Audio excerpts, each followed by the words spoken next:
Simon Marks joins us live now from Washington, D.C. So tell us what John Brennan said about his understanding when he was CIA Director of contacts between members of the Trump team and the Russians.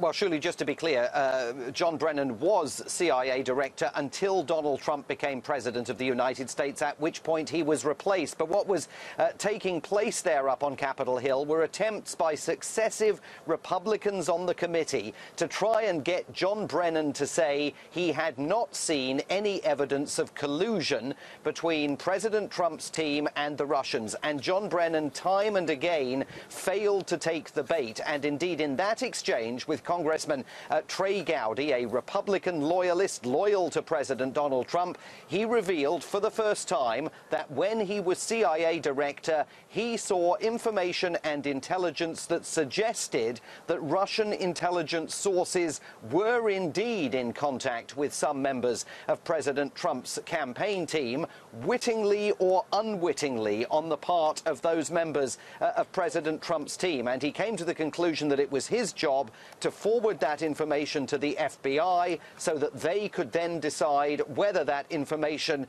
warranted any kind of criminal probe and ultimately possibly a criminal prosecution. So John Brennan disclosing that he believed there was information to suggest that some members of President Trump's campaign team were in touch with Russian intelligence during the election campaign, and that is obviously a very big development in this story indeed.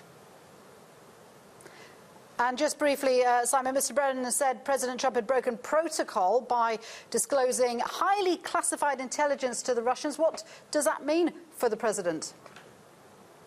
Well, it means that President Trump's team have not been entirely truthful when they have described those conversations with the Russian Foreign Minister Sergei Lavrov as entirely appropriate. In fact, John Brennan said that if the president had decided to declassify intelligence believed to have been provided to the US by the Israelis and pass it on to the Russian government, it shouldn't have been him that was doing the passing on. It should have fallen to the country's intelligence agencies to do it. So in another area, he also struck a blow, a further blow, at President Trump as he continues his travels overseas.